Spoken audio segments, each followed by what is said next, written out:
سورہ حجرات کی یہ پہلی 3-4 آیات رسول اکرم صلی اللہ علیہ وآلہ وسلم کے ساتھ خاص قسم کے آداب کو بیان کر رہی ہے کہ ان کی آواز سے اپنی آواز کو اونچا نہ کرو، ان کو گھر کے باہر سے نہ پکارو، ان کو ایسے نہ پکارو جیسے ایک دوسرے کو پکارا کرتے ہو۔ وہ بے عقل لوگ ہیں کہ جو باہر سے کھڑے ہو کر کے پکارتے ہیں، ان کے لیے بہتر یہ ہے کہ وہ انتظار کریں یہاں تک کہ رسول اسلام خود باہر تشریف لے آئے۔ اس سے معلوم ہوتا ہے کہ اسلام میں ادب اور احترام اس کی کتنی اہمیت ہے۔ بعض روایات سے اس کی تائید ملتی ہے کہ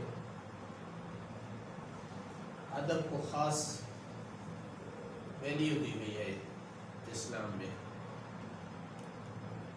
امیر المومنین علیہ الصلوۃ والسلام سے مروی ہے، فرمایا کہ الآداب حلل مجددہ، آداب ایسے زیور ہے کہ جو نئے نئے پہنائے جاتے ہیں، یعنی انسان کی زینت ہے۔ جس کا جتنا ادب بہتر ہے اتنا وہ انسان خوبصورت ہے۔ تو اس سے معلوم ہوا کہ چہرے کی خوبصورتی سے زیادہ اہم ادب والی خوبصورتی ہے۔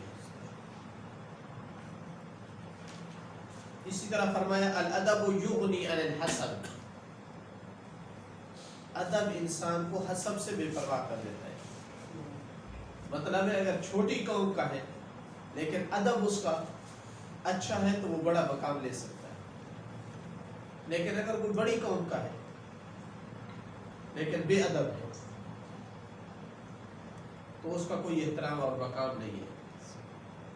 تو ادب یغنی عن الحسب، حسب سے بے پرواہ کر دیتا ہے، انسان حسب کا محتاج نہیں رہتا ہے۔ حسب کا سہارا لینے کی اس کو زیادہ ضرورت پڑتی ہے جس کا ادب اچھا نہ ہو، اس کو زیادہ ضرورت پڑتی ہے کہ وہ حسب کا سہارا لے کہ میرا باپ ایسا ہے اور میرا دادا ایسا ہے اور ہمارا ایسا قبیلہ ہے، ہمارا ایسا خاندان ہے۔ جس کا ادب اچھا ہے اس کو ضرورت نہیں ہے کہ وہ کسی خاص حسب کا سہارا لے۔ چھٹے امام سے مروی ہے کہ خمس من لم تکن فیہ، 5 چیزیں ہیں جو آدمی کے اندر اگر نہ ہوں تو لم یکن کثیر فیہ مستمتع، اس میں کوئی زیادہ فائدہ نہیں ہے، اس بندے میں وہ بندہ مفید نہیں ہے، اس سے استفادہ نہیں ہو سکتا ہے جس میں 5 چیزیں نہ ہوں۔ قیل ما ہن یا ابن رسول اللہ، وہ کون سی 5 چیزیں ہیں؟ قال الدین والعقل، اب دین ہو لیکن عقل نہ ہو تو وہ مفید نہیں ہے، وہ نقصان پہنچائے گا۔ الدین والعقل والحیاء وحسن الخلق وحسن الادب، اخلاق اچھے ہو اور ادب جاننا۔ جس میں یہ 5 چیزیں نہ ہوں وہ بندہ اس سے زیادہ استفادہ نہیں کیا جا سکتا۔ اسی طرح فرمایا لا یطمعن، وہ بندہ طمع نہ کرے، ذل کبر، جو تکبر کرتا ہے، وہ طمع نہ کرے کس میں؟ فی الثناء الحسن، اچھی تعریف۔ متکبر یہ انتظار نہ کرے کہ اس کی تعریف ہوگی۔ ولا الخب فی کثرت الصدیق، اور نہ ہی خب یعنی دھوکہ دینے والا، نہ ہی دھوکہ دہی سے کام لینے والا زیادہ دوست بنانے کی طمع کرے، اس کے دوست نہیں بنے گے۔ جس کو بھی پتہ چلا کہ یہ تو دھوکہ دیتا ہے کوئی اس سے قریب نہیں بھٹکے گا۔ تیسری چیز ولا سیء الادب فی الشرف، اور نہ ہی برے آداب کا مالک برے ادب کا مالک انسان شرف اور بزرگی میں طمع ہے. شرف اور بزرگی اس کو عطا ہوتا ہے جس کے پاس ادب اچھا. بے ادب کے لیے یہ مقام نہیں ہے. تو اسلام میں ادب کی خاص اہمیت ہے. میں نے عرض کیا تھا کل کہ محفل رسول کے علاوہ بھی آواز کو دھیما رکھنا اسلام پسند کرتا ہے. وَغُضَّ مِن صَوْتِكَ، اپنی آواز کو کم رکھ. إِنَّ أَنكَرَ الْأَصْوَاتِ لَصَوْتُ الْحَمِيرِ. امام زین العابدین علیہ السلام کا رسالہ حقوق وہ اکثر آداب پر مشتمل ہے. کبھی کسی کے ساتھ ادب کو بیان کر رہے ہیں امام علیہ السلام، کبھی کسی کے ساتھ. مثلا ایک ادب ان میں سے امام علیہ السلام نے اپنے معلم اور استاد کے ساتھ جو پیش کیا ہے وہاں اس آواز کا تذکرہ کیا ہے کہ آواز کو کم رکھ، کہ آواز کو کم رکھ اپنے استاد کے ساتھ. وَحَقُّ صَائِصِكَ بِالْعِلْمِ، اور تیرا جو علم میں استاد ہے اس کا تجھ پر حق ہے کہ اس کی تعظیم کرے اور توقیر کرے، مجلس سے ہی اس کی مجلس کی. وحسن الاستماع الیہ، کہ اچھی طرح اس کو سنے. والاقبال علیہ، اور متوجہ رہے. وان لا ترفع علیہ صوتک، استاد پہ بھی آواز کو بلند نہیں کرنا، باپ پہ بھی آواز کو بلند نہیں کرنا. پھر اسی طرح امام پر اور نبی پاک پر، ان پر آواز کو بلند نہ کر. وَلَا تُجِيبَ أَحَدًا يَسْأَلُهُ عَنْ شَيْءٍ حَتَّى يَقُولَ هُوَ الَّذِي يُجِيبُ. اگر کسی نے اس سے پوچھا ہے تو تو بڑھ کر جواب نہ دے، انتظار کر کے وہ جواب. استاد سے پوچھ رہا ہے اور آپ کو جواب آتا ہے تو آپ جلدی سے اپنا علم ظاہر کرنے کے لیے جواب دیں، یہ بے ادبی ہے استاد. لا تحدث فی مجلس یا حدث، اس کی محفل میں بیٹھ کر ساتھ والوں سے باتیں نہ کر. ادھر بعض اساتذہ بہت زیادہ اذیت محسوس کرتے ہیں جب طلبہ درس میں بیٹھ کر ایک دوسرے کے ساتھ سرگوشی کرتے ہیں. یہ استاد کی بے احترامی ہے. آواز سستانی سے نقل کیا گیا ہے کہ فرماتے ہیں اس سے سوء توفیق ہوتی ہے، طالب علم کی سلب توفیق ہوتی ہے. یہ بے ادبی ہے، یعنی اس ادب کے آثار ہیں، وضعی آثار ہیں.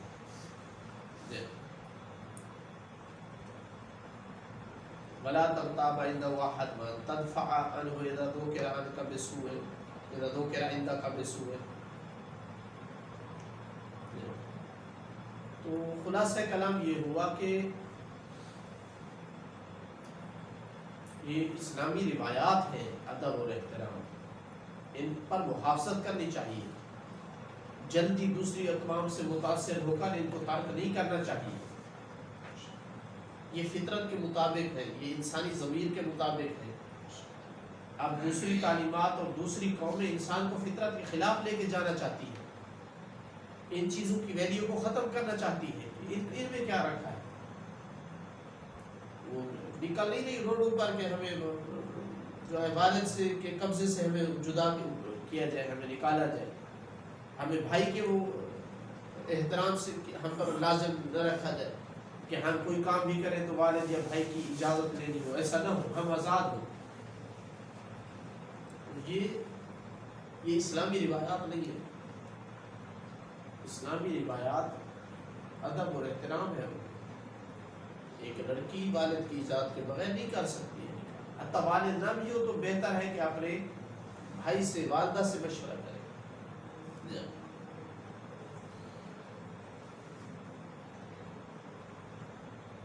یہ سورت بالخصوص سورہ حجرات، اس کو اگر سورہ ادب کہا جائے یا سورہ اخلاق کہا جائے تو یہ حق رکھتی ہے، چونکہ اس میں پہلے ابتدا میں رسول اکرم صلی اللہ علیہ وآلہ وسلم کے ساتھ ادب اور احترام کی بات ہے. پھر آگے چلیں گے تو آپس میں ایک دوسرے کے ساتھ ایسے رویے سے اور ایسے طریقے سے رہنے کے احکام ہے کہ محبت اور پیار اور احترام باقی رہے. پھر اس کے بعد ہے کہ اگر اختلاف اور نزاع ہو جائے تو اس کو کیسے حل کرنا ہے. یعنی تمام آداب اور اخلاق سکھا رہی ہے یہ سورت. اس وجہ سے اس کی ایک خاص اہمیت ہے. اس کے بعد فرمایا کہ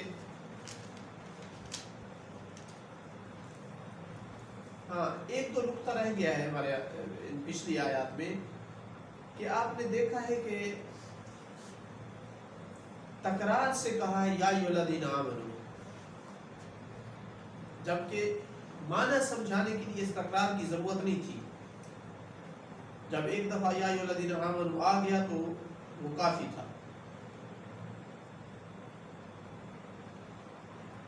ابتدا کی یا ایھا الذین آمنوا لا تقدموا بین یدی اللہ، پھر کہا یا ایھا الذین آمنوا لا ترفعوا اصواتکم فوق صوت النبی.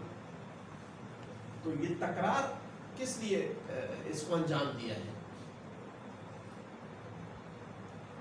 یہ ایسے ہی ہے جیسے آپ کوئی مہم مطلب سمجھانا چاہتے ہیں، مثال کے طور پر اپنے بیٹے کو، تو بیٹا یہ کام کرنا ہے. پھر اگلے جملے میں بھی کہتے ہیں کہ بیٹا میں آپ سے کہہ رہا ہوں یہ کام کرنا ہے، مزید توجہ دلانے کے لیے، تاکید کے لیے.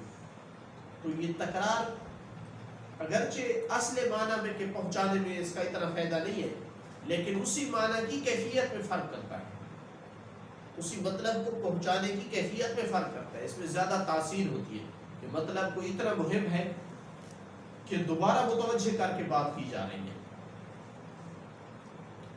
اور پھر نبی پاک کے لیے ایک دفعہ کہا رسول، پھر کہا نبی، پھر کہا رسول. پہلی آیت میں کہا لا تقدموا بین یدی اللہ ورسولہ، دوسری آیت میں کہا لا ترفعوا اصواتکم فوق صوت النبی، تیسری آیت میں پھر کہا ان الذین یغضون اصواتهم عند رسول اللہ. نام کہیں بھی نہیں لیا، رسول کہا ہے اور نبی کہا ہے. اس کی مین وجہ یہ ہے کہ اتنا ادب اور احترام یہ اس لیے کہا جا رہا ہے کہ یہ اللہ کے احترام کی طرف پلٹتا ہے، کیونکہ رسول اس کا رسول ہے. رسول یعنی پیغام لانے والا.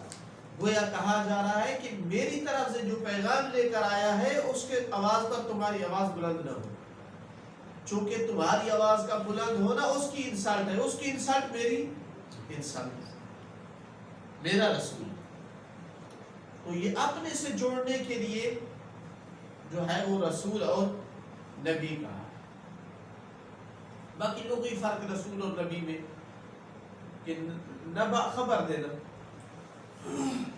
نبا خبر کو کہا جاتا ہے، انبا فلاں نے خبر دی. تو نبی یعنی جو خبر لے کر کے آتا ہے اللہ تعالیٰ کی جانب سے، اور رسول رسالہ لے کر کے آنے والا.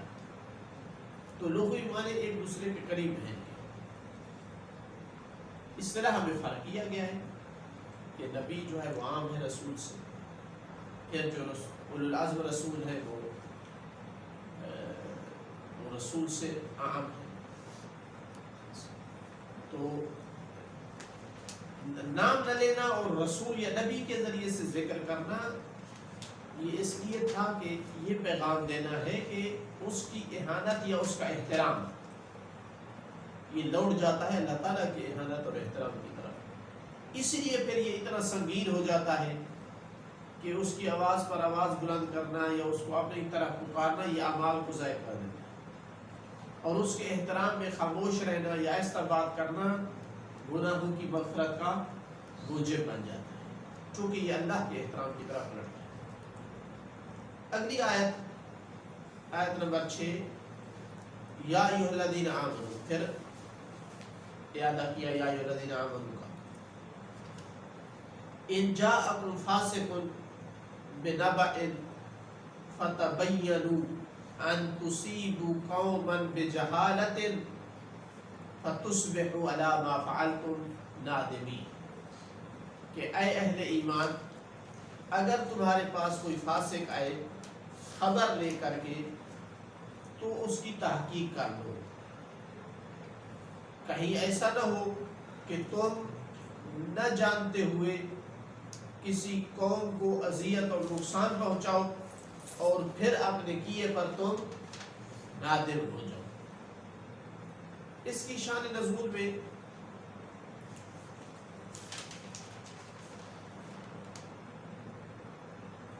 اہل سنت کتب میں بھی وارد ہوا ہے، مثلا اسباب نزول میں واحدی نے لکھا ہے کہ یہ ولید بن عقبہ بن ابی معیط کے بارے میں وارد ہوئی، جس کو تیسرے خلیفہ نے کوفہ کا والی اور گورنر بنایا تھا اپنے زمانے میں۔ وہ اس کردار کا مالک تھا۔ یہ زمانے رسول کی بات ہے کہ اسے اللہ کے رسول نے بنی مصطلق کی طرف بھیجا تھا زکوٰۃ لینے کے لیے۔ اب ان کو جب اطلاع ہوئی کہ رسول اسلام کا قاصد آ رہا ہے تو احترام کی خاطر وہ باہر نکلے تھے استقبال کے لیے، تاکہ استقبال کریں۔ اس کی پرانی کوئی عداوت تھی قبل از اسلام کی، اس نے سمجھا کہ یہ مجھ سے کہیں انتقام لینے کے لیے آ رہے ہیں، تو بغیر سوچے بغیر سمجھے اس جبان اور بزدل آدمی نے وہاں سے رخ کیا واپسی مدینے میں۔ خدمت رسول میں جا کر کے کہا کہ وہ تو زکوٰۃ کے منکر ہو گئے ہیں اور وہ تو مجھے قتل کرنا چاہتے تھے اور میں مشکل سے بچ کر کے آ گیا۔ تو رسول اکرم صلی اللہ علیہ وسلم کو غضب آیا ان پر اور جنگ کی تیاری کی، لیکن ابھی جنگ کی تیاری کی تھی کہ وہ قوم بھی پہنچ گئی۔ کیوں آئے ہو بھائی؟ کہا یا رسول اللہ ہمیں تو اطلاع ہوئی تھی کہ آپ نے کوئی قاصد بھیجا ہے زکوٰۃ کی وصولی کے لیے، ہم استقبال کے لیے نکلے تو بندی کوئی نہیں ملا، تو یہ سچ ہے آپ نے کوئی بھیجا تھا؟ نہیں بھیجا تھا، بندہ بھیجا تھا تو وہ کہاں گیا؟ تو وہ ساری جو ہے وہ اس کا پول کھل گیا اور حقیقت سامنے آ گئی۔ اس وقت یہ آیت اتری کہ اگر کوئی فاسق خبر لے کر کے آتا ہے تو اس کی تحقیق کر لو، کہیں ایسا نہ ہو کہ کسی قوم کو نقصان پہنچا۔ ایک روایت میں تو یہ ہے کہ مجاہد نکل چکے تھے حملے کے لیے، رسول اسلام نے ان کو بھیج دیا تھا، جا رہے تھے کہ راستے میں ملاقات ہو گئی بنی مصطلق کے لوگوں سے اور وہ آ رہے تھے یہی پوچھنے کے لیے کہ وہ کہاں گیا ہے جو زکوٰۃ کے لیے بھیجا گیا تھا، ہم تو استقبال کے لیے نکلے ہیں۔ یہ ہماری تفسیروں میں بھی یہ روایت آئی ہے، لیکن ایک اور روایت جو تفسیر قومی میں آئی ہے شان نزول میں اس آیت کی، وہ کچھ مختلف ہے۔ وہ یہ ہے کہ اللہ تعالیٰ نے اپنے حبیب کو جناب خدیجہ کے بعد ماریہ قبطیہ سے اولاد عطا، ابراہیم نامی بیٹا دیا، اور آپ کو پتہ ہے جس سوکن سے اولاد ہو جائے اس کی دوسری جو سوکن ہوتی ہے ان کی کیا کیفیت ہوتی ہے۔ تو کچھ کو جو ہے تکلیف پہنچی کہ ہم سے نہ ہوا اور ان سے ہوا، تو تہمت لگا دی کہ یا رسول اللہ اعاذ باللہ یہ ابراہیم آپ کا بیٹا نہیں ہے۔ کیوں بھائی؟ کہا کہ یہ ماریہ کا ایک چچا زاد ہے جریر، یہ ماریہ قبطیہ تھی، قبطی یہ جو فرعون کی قوم ہوتے تھے مصر میں قبطی تھے، اس کا چچا زاد ہے جریر قبطی یعنی اسی قبیلے کا، وہ اس کے پاس آتا رہتا ہے۔ تو آپ نے کہا کہ جب وہ آئے تو مجھے بتانا، تو یہ آڑ میں رہی کہ کب وہ آئے اور موقع پر میں اطلاع دوں، تو وہ جو ہی آیا تو اطلاع دے دی۔ تو رسول اکرم صلی اللہ علیہ وسلم نے مولا علی علیہ السلام کو بلایا اور تلوار تھمائی اور کہا کہ جاؤ جریح کا سر لے کر کے۔ تو مولا علی نے فرمایا کہ عرض کیا کہ یا رسول اللہ آپ مجھے جس کام پہ بھیجتے ہیں میں اس میں پھر پلٹ کر نہیں دیکھتا ہوں، سیدھا جاتا ہوں، آپ اتنا مجھے بتا دیں کہ عمدی او اسبت مزاج رسول کو ہر بندہ نہیں پہچانتا تھا. عمدی او اسبت قال اثبت یا علی، مطلب تھا کہ بس سیدھا جانا ہے، کوئی اور نہیں کچھ کرنا، یا نہیں اس میں کوئی گنجائش ہے میں کچھ ٹھہر کر کچھ تحقیق کے ساتھ. تو اللہ کے رسول نے کہا کہ اثبت، یعنی ایسا نہیں کہ بس چلا جانا ہے. تو سب سے پہلے کیا کیا؟ سب سے پہلے یہ کیا کہ بجائے اس کے کہ دروازہ کھٹکائیں اور داخل ہوں، دیوار چھلائیں. دیوار چھلانے کا سب سے بڑا مقصد یہ تھا کہ وہ فوراً پزل ہوگا اور بھاگنے کی کوشش کرے گا کہ علی دیوار چھلانگ رہا ہے، یہ خیر نہیں ہے. ایسا ہی ہوا، جو ہی مولا علی کے ہاتھ میں تلوار تھی اور دیوار چھلانگی تو وہ بھاگا اور درخت میں چڑھا. اب بعض روایت میں ہے کہ وہ درخت سے خوف سے گرا ہے، اور بعض میں ہے کہ نہیں اس کا کپڑا ہٹا ہے ادھر ہی درخت کے اوپر ہی. تو پتہ چلا کہ اس کے پاس تو وہ آلہ ہی نہیں ہے جو مردوں کے پاس ہوتا ہے، مجبوب ہے. تو مولا علیہ السلام واپس آ گئے اور کہا کہ یا رسول اللہ وہ تو مجبوب ہے. تو اللہ کے رسول نے بلایا اس کو کہ یہ کیا مسئلہ ہے تیرا؟ کہا کہ ہم جو کبتی ہیں، کبتی دیکھیں غیرت کیا ہوتی تھی اس وقت. ہم جو کبتی ہیں نا، کبتی وہ جب غلام رکھتے ہیں تو غلام کو مجبور کرتے ہیں، نوکر کو. جیسے گھر میں داخل ہونا ہوتا ہے، خواتین کے پاس آنا ہوتا ہے، اس کو مجبور کرتے ہیں، آلہ کاٹ لیتے ہیں اس کو، اور وہ پسند کرتے ہیں کہ کبتی ہی ہونا چاہیے، وہ غلام اور وہ نوکر کبتی ہی ہونا چاہیے. تو اس لیے میری یہ حالت بنی ہوئی ہے. تو ماریہ کے والد نے مجھے معمور کیا ہے کہ میں کبھی کبھی جاؤں اور اس کی خدمت کروں، اور اس کی کوئی حاجات اور ضرورت ہے تو وہ میں پورا کروں. تو اس وقت یہ آیت اتری کہ اگر کوئی فاسق خبر دے تو پہلے تحقیق کرنا. یہی روایت تفسیر علی بن ابراہیم قمی والے نے ایک دوسری آیت ہے اس کے اندر بھی یہی لکھی ہے، ان الذین جاءوا بالافک عصبۃ، کہ جو تہمت لے کر کے آتے ہیں ایک جماعت کی شکل میں. وہاں بھی یہ لکھا ہے کہ یہ تہمت سے مراد یہی تہمت ہے جو ایک زوج رسول نے لگائی تھی جناب ماریہ پر. درست یہ معلوم ہوتا ہے کہ شان نزول اس آیت کا جو ہم پڑھ رہے ہیں سورہ حجرات والی، زیادہ مناسب ہے کہ شان نزول ولید والا قصہ ہو. اس کی وجہ یہ ہے کہ جو ماریہ قبطیہ والا قصہ ہے وہ قوم کی بات نہیں تھی، وہ صرف بات تھی کس کی؟ جریح قبطی کی جو غلام تھا. جبکہ اس آیت میں ہے کہ کہیں ایسا نہ ہو کہ تم قوم کو نقصان پہنچاؤ. جو قوم کو نقصان پہنچانے کا خطرہ تھا وہ ولید والے قصے میں ہے، وہ ماریہ قبطیہ والے قصے میں نہیں ہے. وہاں ایک فرد کی بات تھی. تو لہٰذا یہ شان نزول ہے یہ ماریہ والا قصہ، لیکن اس آیت کا نہیں لگتا ہے، بلکہ وہ جو دوسری آیت ہے ان الذین جاءوا بالافک عصبۃ، اس آیت کا شان نزول ہے. البتہ یہ سوال امام باقر علیہ السلام سے بھی کیا گیا کہ سورہ حجرات والی جو آیت ہے ان جاءکم فاسق بنبأ، کہ لوگ تو کہتے ہیں کہ یہ ولید کے بارے میں نازل ہوئی ہے، جبکہ آپ سے نقل کیا گیا ہے کہ ماریہ قبطیہ والا واقعہ ہے. تو امام علیہ السلام نے فرمایا کہ ایک قرآن کا ظاہر ہوتا ہے اور ایک قرآن کا باطن ہوتا ہے. ولید والا قصہ جو ہے یہ ظاہر قرآن ہے، اور ماریہ والا قصہ جو ہے یہ باطن ہے.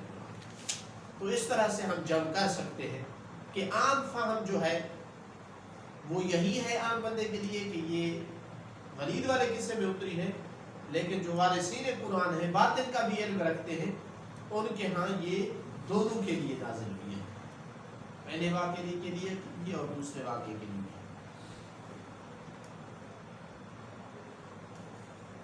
لیکن جو بھی ہو شان رسول، چاہے ولید والا واقعہ ہو یا ماریہ والا واقعہ، ایک سوال ذہن میں کھٹکتا ہے کہ یہ کیسے ہو سکتا ہے کہ رسول اسلام جیسی شخصیت ایک فاسق کی خبر پہ اتنا بڑا قدم اٹھانے کے لیے تیار ہو جائے کہ مجاہدین کا دستہ بھیج دے کہ جاؤ بنی مستلق پہ حملہ کرو، یا ادھر مولا علی علیہ السلام کو تلوار دے کر کے بھیجے کہ جاؤ جریر کا جو ہے مصحف لے کر کے آؤ. ایک بندے کی جان لینا ایک ایسے ایک آدمی کی خبر پر یہ کیسے ہو سکتا ہے؟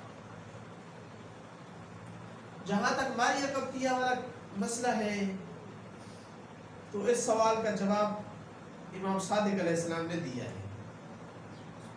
جب یہی بات پوچھی گئی کہ کیسے تحقیق کے بغیر رسول اسلام نے جو ہے وہ بھیج دیا.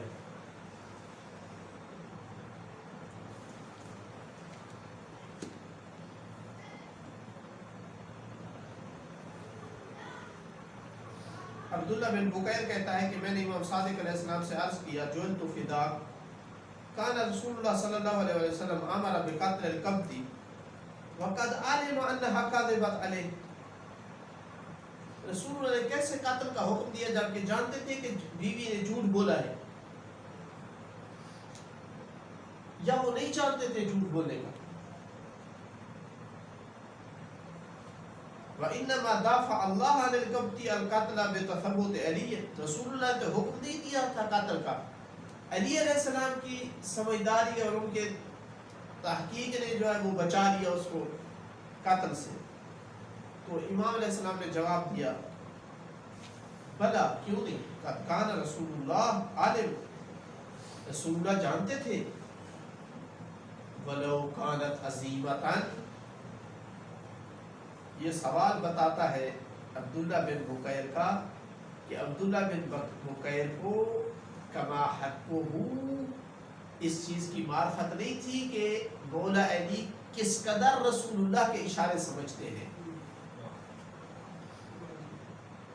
اس لیے اعتراض کیا کہ رسول اللہ نے حکم دے دیا تھا قتل کا، یہ تو مولا علی نے تھوڑا بہت وہ تحقیق کی جس سے مسئلہ سامنے آ گیا. گویا وہ یہ سمجھ رہا ہے کہ رسول اللہ نے قتل کا کہا ہے لیکن مولا علی نے اپنی طرف سے کچھ تحقیق داخل کی تو قضیہ واضح ہو گیا، ورنہ بے گناہ قتل ہو جاتا. تو لگتا ہے کہ عبداللہ بن بکیر کو اس چیز کی معرفت نہیں تھی کہ امیر المومنین ذرا بھر ادھر ادھر نہیں ہوتے، اگر ادھر ادھر ہوئے ہیں تو اس میں اشارہ رسول موجود تھا. تو امام علیہ السلام نے جواب میں فرمایا کہ کیوں نہیں، اللہ کے رسول جانتے تھے. وَلَوْ كَانَتْ عَزِيمَةً مِّن رَسُولِ اللَّهِ صلی اللہ علیہ وآلہ وسلم، اگر رسول اللہ کا ارادہ ہوتا قتل کا، آرڈر ہوتا ہر صورت میں، مَا انصرف عَلِيٌّ حَتَّى يَقْتُلُهُ، تو کبھی بھی علی اس کو قتل کیے بغیر واپس نہ آتے. یہ نہیں ہو سکتا کہ اللہ کے رسول کہے جاؤ قتل کرو اور علی واپس آ جائے قتل کیے بغیر. جیسا ایک واقعہ مورخین نے لکھا ہے کہ جب جنگ فتح مکہ کے موقع پر جب تیاری کی اللہ کے رسول نے کہ مکہ کو فتح کرنا ہے تو اعلان کیا کہ کوئی کسی قسم کی خبر مکہ والوں کو نہ دے، بس انہیں پتہ چلے جب ہم مکہ پر حملہ آور ہو چکے ہوں. چونکہ چاہتے تھے کہ جنگ کے بغیر رعب اور دبدبے سے قابو پا لیں، جنگ نہ کرنی پڑے اچانک دے. تو ایک ابن ابی بلتا یا اس طریقے سے اس کا نام ہے، اس کے خاندان والے پیچھے مکہ میں رہتے تھے. اس نے مکہ والوں پر احسان کرنے کے لیے پیغام بھیج دیا. ایسے بھی صحابی تھے، مسجد نبوی میں نماز بھی پڑھتا تھا پیچھے، لیکن اپنی یاری پالنے کے لیے تاکہ میرے گھر والوں کو کچھ نہ ہو، وہ پیغام بھیج دیا کہ اس طرح سے پروگرام ہے. ادھر سے جبرائیل پیغام لے کر کے آئے، رسول اللہ کو اطلاع دے دی وحی کے ذریعے سے کہ کسی بندے نے ایک خط لکھ دیا ہے مکہ والوں کو اور خاتون لے کر کے جا رہی ہے خط. اللہ کے رسول نے بلایا مولا علی علیہ السلام اور زبیر کو کہ جاؤ راستے میں ایک خاتون جا رہی ہے، اس کے پاس ایک خط لکھا ہوا ہے کفار مکہ کی طرف وہ خط لے کر کے آنا ہے۔ زبیر اور مولا علی چلے گئے، راستے میں عورت تو مل گئی لیکن مکار عورت تھی، اس نے تو ہر قسم کی قسمیں اٹھائی، میرے پاس کون سا خط، میں تو نہیں جانتی، مجھے تو کسی نے خط نہیں دیا۔ تو زبیر نے کہا کہ پھر واپس چلے، رسول اللہ کو کہیں کہ اس کے پاس تو خط نہیں ہے۔ مولا علی علیہ السلام نے فرمایا تو کیا کہہ رہا ہے؟ اللہ کے رسول کہے جاؤ اس سے خط لے کر کے آؤ، تو کہے اس کے پاس خط نہیں ہے۔ تلوار نیام سے نکالی، کہا یا سر یا خط، اپنا ہاتھ بالوں میں اس نے ڈالا اور خط نکال کر دے دیا۔ تو مورخ نے تعلیقہ لگایا نیچے، کہتا یہ پہلا دن تھا کہ جس دن زبیر کے دل میں علی کے خلاف حسد کی بنیاد پڑی کہ علی مجھ سے کتنا آگے نکل گیا، کہ میں کہہ رہا تھا کہ واپس چلے خط نہیں ہے، اور علی نے کہا نہیں ہے، رسول اللہ نے کہہ دیا ہے تو خط ہے۔ تو امام صادق علیہ السلام یہی فرمانا چاہتے ہیں کہ اگر رسول اللہ کا آرڈر ہوتا کہ قتل کر کے ہی آنا ہے تو مولا علی قتل کیے بغیر واپس نہ آتے۔ تو لہٰذا یہ روایت بتاتی ہے کہ اصلا رسول اللہ کی کلام میں اشارہ تھا کہ اگر وہ بندہ بری ثابت ہو جائے تو قتل نہیں کرنا ہے۔ ولیکن انما فعل رسول اللہ صلی اللہ علیہ وآلہ وسلم لترجع عن ذنبها، یہ رسول اللہ نے صرف ہیلا کیا ہے، ہیلا کیا ہے اس لیے کہ یہ اپنے گناہ سے توبہ قائم ہو جائے کہ میں تو ایک بے گناہ کو قتل کروانے تک جا رہی تھی۔ دیکھیں تربیت رسول، قتل نہیں کرنا چاہتے تھے، تیری یہ تہمت ایک بے گناہ بندے کے قتل کا موجب بن سکتی تھی، لیکن افسوس کہ اس پہ کوئی اثر ہوا۔ میں خود ہوتا تو کہتا شاید کوئی اثر ہوا ہو، لیکن چھٹے امام فرماتے ہیں وَلَا اشْتَدَّ عَلَيْهَا قَتْلُ رَجُلٍ مُسْلِمٍ بِكَذْبِهَا، صحیح بات یہ ہے کہ اس کے جھوٹ کی بنیاد پر وہ بندہ قتل ہو بھی جاتا تو اس کو کوئی مسئلہ نہیں تھا، اس کے لیے کوئی یہ سخت چیز نہیں تھی۔ تو لہٰذا اللہ کے رسول نے یہ جو طریقہ کیا ہے یہ ہیلا تھا اس کی تربیت کے لیے، اس کو توبہ کی طرف مائل کرنے کے لیے۔ وہ خود اشارہ دیا تھا اس میں کہ اگر وہ بے گناہ ہو تو اس کو کچھ نہیں کہنا ہے۔ باقی رہا ولید والا، اگر وہ قصہ ہے تو وہاں کیسے ولید جیسے فاسق کی بات پر جو ہے وہ ایک دستہ تیار کر کے بھیج دیا، وہ اگر حملہ کر دیتے اور ان کو مار دیتے صرف ایک فاسق کی خبر کی بنیاد پر، تو کیسے رسول اسلام اس طرح کا اقدام کر سکتے ہیں؟ تو اس کا جواب یہ ہے کہ بعض روایات میں یہ وارد ہوا ہے کہ رسول اسلام نے جب بھیجا ہے تو تاکید کی ہے، خالد بن ولید کو کمان دی تھی اور تاکید کی ہے کہ اللہ یقوم بعمل حتی یتریس ویعرف الحق، کوئی قدم نہ اٹھائے یہاں تک کہ سوچ بچار سے کام لے، تحقیق سے کام لے اور حق کی معرفت ہو جائے، اس کے بعد تلوار اٹھانی ہے۔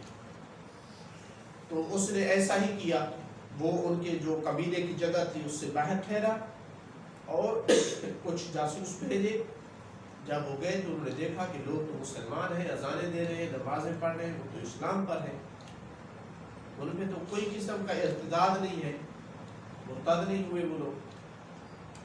پھر خود بھی گیا اندر داخل ہوا تو ان کو پایا کہ واقعی وہ مسلمان ہیں، تو رسول اللہ کو غصہ آیا اور جیش تیار کیا، لیکن ایسا نہیں تھا کہ صرف اس فاسق کی خبر پر جا کر حملہ کر دو اور جا کر قتل کر دو۔ تو پھر اگر رسول اکرم صلی اللہ علیہ وآلہ وسلم، یہ سوال ہے، سوال پہ سوال آ جاتا ہے بعض میں، اگر رسول اسلام ایسا کرنے والے نہیں تھے تو پھر اللہ تعالیٰ کو کہنے کی کیا ضرورت پڑی کہ فاسق آئے تو اس کی خبر پر تحقیق کیے بغیر عمل نہ کرو؟ اگر رسول اسلام عمل کر ہی نہیں رہے تھے تو پھر کیا ضرورت تھی یہ بات کہنے کی کہ تحقیق کیے بغیر عمل نہ کرو فاسق کی بات پر؟ ہاں آیت کا اس طرح اترنا بتاتا ہے کہ صحابی مجبور کر رہے تھے کہ وہ تو مرتد ہو گئے ہیں اور انہوں نے ولید بن عقبہ کو واپس کر دیا ہے اور آپ جو ہے بیٹھے ہیں کچھ نہیں کر رہے اور مرتد پہ حملہ کرنا چاہیے. آیت اتر کر رسول اللہ کا دفاع کر رہی ہے کہ کبھی رسول اسلام سے یہ مطالبہ نہ کرو کہ ایک فاسق کی بات پر جو ہے آنکھیں بند کر کے ایک عمل کر ڈالے تحقیق کیے بغیر. تو یہ مسلمانوں کی تربیت ہو رہی ہے کہ اگر فاسق خبر لے کر کے آتا ہے تو جوش میں نہ آ جاؤ، زیادہ ہوش سے کام لو، تحقیق کرو. یہ جس طرح بعض دفعہ ہمارے بے بصیرت مومن جو ہے وہ علماء پر بھی سبقت لیتے ہیں کہ نہیں یہ کرنا ہے، یہ وہ کرنا ہے، جوش کی بنیاد پر، ہوش نہیں ہوتا. جبکہ علماء جو ہے وہ نتائج پر نگاہ رکھے ہوئے ہوتے ہیں، دوسرے حالات کو دیکھتے ہیں، جو جس میں سب سے کم نقصان ہو مثلا اس کو اختیار کیا جاتا ہے. تو رسول اسلام صلی اللہ علیہ وسلم کبھی ایسے نہیں تھے کہ وہ ایک فاسق کی بات پر عمل کرتے ہوئے کسی کو نقصان پہنچائے. لیکن ظاہر ہے کچھ صحابہ کہہ رہے تھے تو ان کی تربیت کرنے کے لیے اور ساتھ اس بہت بڑے فاسق کے فسق کو منظر عام پہ لانے کے لیے. اللہ ستار العیوب ہے، عیبوں کو چھپاتا ہے لیکن ایک حد ہوتی ہے. بندہ جب وہ حد کراس کر لیتا ہے تو پھر اللہ پردے اٹھا لیتا ہے. اسی لیے بعض لوگ آپ کو ملیں گے کہ ان کی بہت زیادہ رسوائی ہوتی ہے. یہ ولید ان میں سے تھا. اب قرآن میں آ گیا فاسق ہونا، قیامت تک پڑھا جائے گا اور قیامت تک بتایا جائے گا کہ یہ ولید فاسق.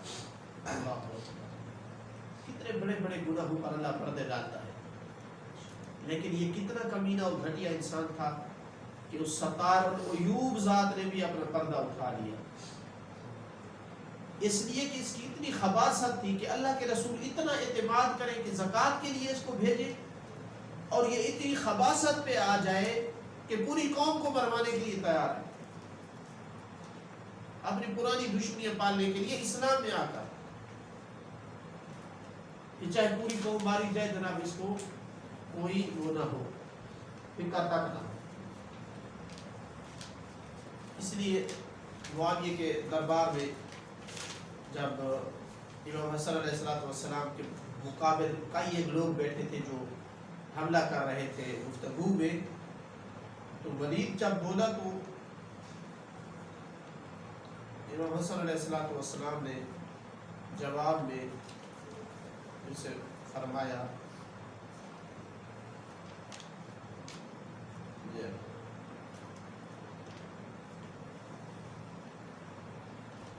وَأَمَّا أَنْتَ يَا وَلِيدِ بْنِ عُقْبَةَ فَوَاللَّهِ مَا أَلُومُكَ أَن تُبْغِضَ عَلِيًّا.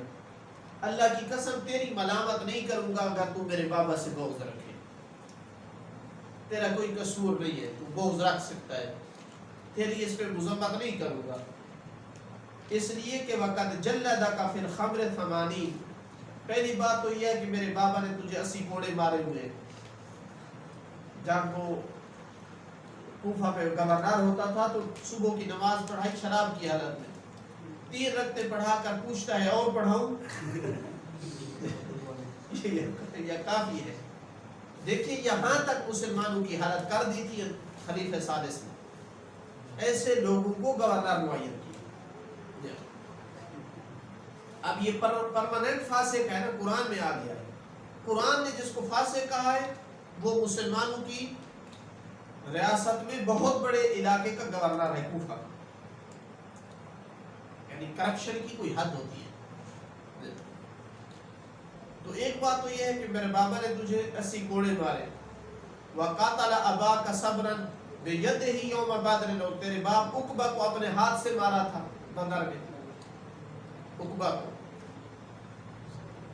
ام کیف تسبه وقد سمى الله مؤمنا. مگر کیسے تو اس کو گالی دیتا ہے، اللہ نے جسے مومن کہا ہے. یہ بات ایک کرنے والی ہے تجھ سے کہ تو گالی دیتا ہے، اللہ نے اسے مومن کہا ہے جبکہ اللہ نے تجھے فاسق کہا ہے. اب فاسق جس کو اللہ نے فاسق کہا ہے وہ گالی دے رہا ہے اس کو جس کو اللہ نے کتاب میں مومن کہا. اور ایک آیت میں نہیں کہا، اللہ نے جس کو مومن کہا ہے فی 10 آیات من القرآن وَسَمَّاكَ فَاسِقًا، اور تجھے اللہ نے فاسق کہا ہے، اور پھر اللہ نے یہ حکم لگا دیا أَفَمَنْ كَانَ مُؤْمِنًا كَمَنْ كَانَ فَاسِقًا، کیا جو مومن ہے وہ فاسق کی طرح ہو سکتا ہے؟ لا يَسْتَوُونَ، کبھی برابر نہیں ہو سکتے۔ اور اللہ نے فرما دیا إِن جَاءَكُمْ فَاسِقٌ بِنَبَإٍ فَتَبَيَّنُوا أَن تُصِيبُوا قَوْمًا بِجَهَالَةٍ فَتُصْبِحُوا عَلَىٰ مَا فَعَلْتُمْ نَادِمِينَ۔ وَمَا أَنْتَ وَذِكْرُ قُرَيْشٍ، تو تیرا کیا تعلق ہے قریش کے ساتھ؟ وَإِنَّمَا أَنْتَ ابْنُ عَلَج من اہل الصفوریہ، تو ایک بہت ہی سخت اور پرخت قسم کے آدمی کا بیٹا ہے جو اہل صفوریہ سے تھا۔ یقال لہ ذکوان، وہ امام علیہ السلام کہنا چاہتے ہیں کہ تو عقبہ کا بیٹا نہیں ہے، حرام زادہ ہے۔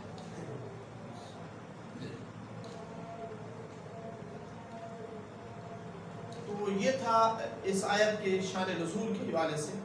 باقی اس آیت کی تفسیر کے حوالے سے انشاءاللہ کل گفتگو کریں گے۔ الحمدللہ رب العالمین۔